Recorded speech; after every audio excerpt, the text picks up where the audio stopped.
Do you know how close humanity came to destroying itself without even realizing it? April 26th, 1986. One ordinary night shift. One simple safety test. One moment, everything was normal. Then, the world changed forever.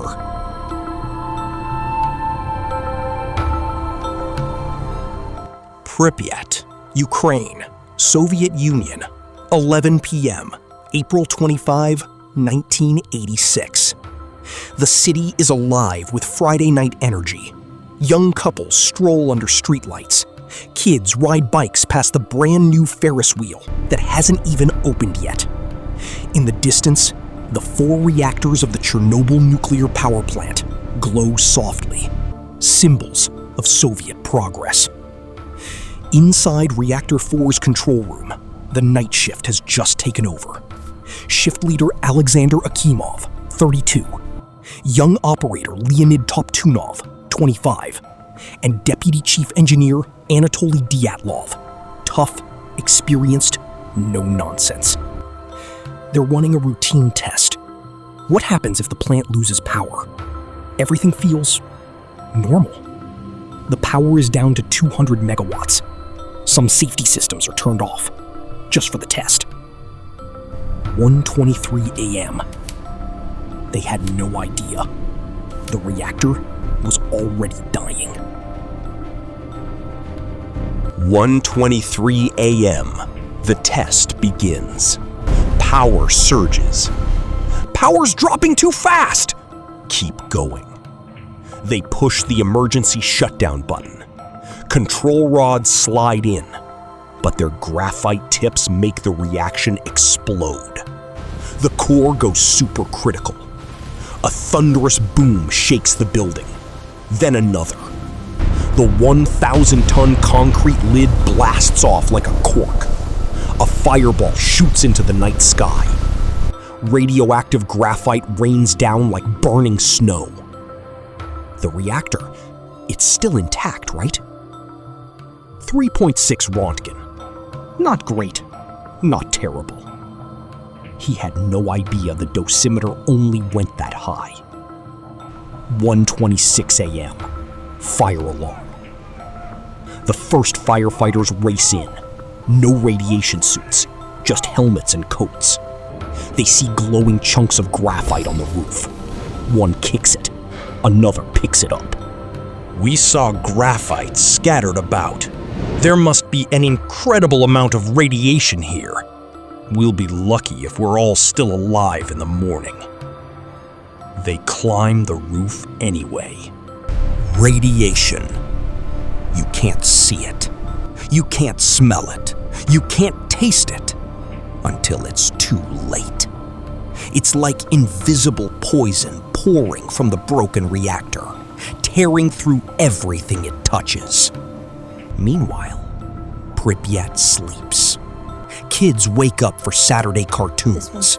Mothers make breakfast. The city radio plays normal music.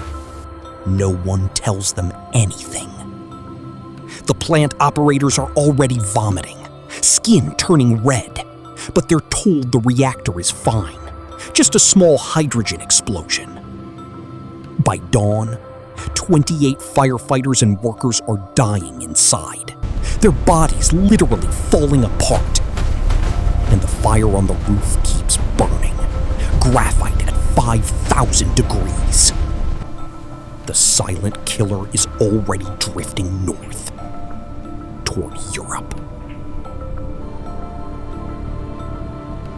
Moscow gets the call at 5 a.m. Minor accident. Fire contained. Reactor intact. No evacuation. No warning. Pripyat's residents are told to stay calm, go outside, play in the radioactive dust. 36 hours pass. Then Sweden notices. A worker's shoe sets off radiation alarms. They trace the wind back to Chernobyl. The world knows before the Soviet people do. Finally, on April 27 at 2 p.m., buses arrive. Pack for 3 days, temporary evacuation for safety. Most leave their pets, their photos, their lives. They never come back. We were told everything was safe. The consequences of such false information were dramatic.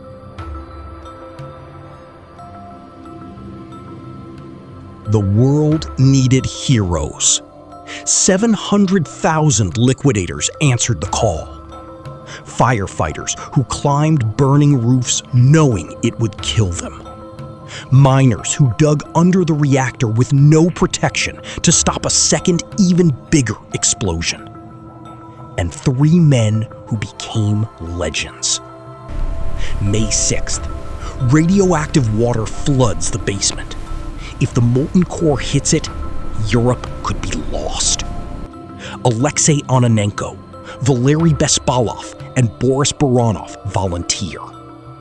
They wade through pitch-black, knee-deep radioactive water with one flashlight. Find the valves, open them. They hear the water rushing out.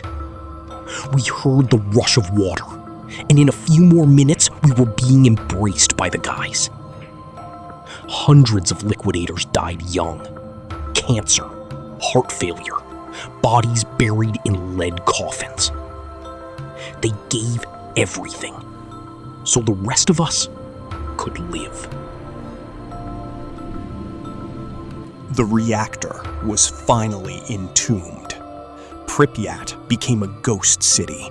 Ferris wheel frozen in time, school books open on desks, dolls staring from windows. Over 300,000 people evacuated. Thousands more would develop cancer. The exact death toll still debated, but the real number is in the tens of thousands. The world learned, never trust a system that values pride over truth. Never cut corners on safety. Never lie when lives are at stake. Today, the exclusion zone is strangely beautiful. Wolves roam where people once lived. Nature reclaims what we destroyed. But the radiation still lingers. Every April 26th, we remember. Not just the explosion, not just the fire, but the ordinary people who ran toward the danger, while the powerful ran from the truth.